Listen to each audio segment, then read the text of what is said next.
Hey everybody, thank you so much for watching. Today I'm going to give you a few helpful tips on how to properly detangle your hair extensions. Now the first thing you're going to want to do is start off with freshly towel dried hair. Now to do so, you can just take your towel, place your hands out like this, and squeeze dry. You can just do that in multiple places. Now you don't want to feel any pulling. If you're pulling your hair, you're doing it incorrectly. All you want to do is take your hair in the palm of your hand and squeeze the hair dry. You can do this in multiple sections of your hair until you feel that your hair is thoroughly towel dried. Now, once your hair is thoroughly towel dried, before you comb it out, what you're going to want to do is apply a leave-in conditioner. And my favorite leave-in conditioner to use is It's a 10 Miracle Leave-In product.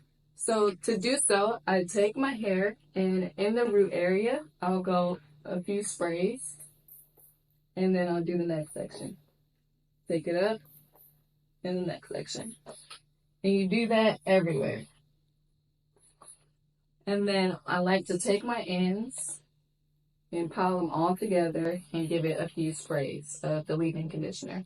Applying a leave-in conditioner is just going to make it easier for you to be able to comb through your hair extensions without getting any snags. And when you get snags and your hair starts to tangle, you'll start to see a lot of shedding. And you don't want your hair to shed. And the best thing to do is to add something that's going to make it easier for you to comb through your hair. So the next steps is you can either use a wide tooth comb with multiple different sections, or you can use a paddle brush. My favorite to use is the paddle brush just because it makes it easier to comb through because there's a lot more things combing through your hair than just a row of a comb. But if you have curlier hair, you don't want to use a brush to detangle your hair extensions. You want to use a comb and a wide tooth one. And you're going to go section by section until your hair is completely combed all the way through. So what I do is take my hair into two sections, just pull them to the side. And then when I start to comb it out, I'll take the bottom section of hair. And if you're going to use a comb, you want to take your hair from the ends. If you start to comb your hair from the top and go down, there's so many tangles that you're going to pull your hair out. You don't want to pull your hair out. So starting from the bottom is going to make your combing process go a lot easier and a lot faster. So you just take your ends with the wider side of the comb and you just start to comb them like that. If you feel that it's combing through a little bit too easily, but you still see some snags, you can switch it to the smaller side of the comb. So just combing through like that. And you would just do that until you get all the way to the top of the section and move on to the next section. What I'm going to do is a little bit faster is the paddle brush. So taking the section,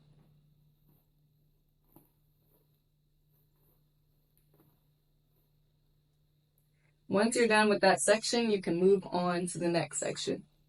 And your sections don't have to be really even or straight. They can be whatever kind of sections that you want to use, as long as the hair is a small amount and you can control what you're working on.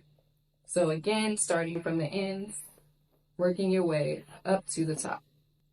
Once you get one side completely combed all the way through, you can move on to the next side. So once you have all of your hair completely detangled, you can put it all together as one and comb it all through all together in one big section. Now, a lot of people make mistakes and they start to do this step first and you lose a lot of hair and your hair is shedding and you're not understanding why. Well, this is why. It's because you're not detangling it correctly. So for those of you who do this and take your brush and just go down, this is not how to do it. So now that you've completely combed out your hair, this is going to be the time where you can do everything all together in one section. So again, taking our paddle brush all together in one section, it's going to be a lot easier to comb through. So now that your hair is all done, you can begin the blow drying process. If you would like to see how I thoroughly blow dry my hair the correct way with my hair extensions, then stay tuned for the next video. Thank you so much for watching and I will see you guys in the next one.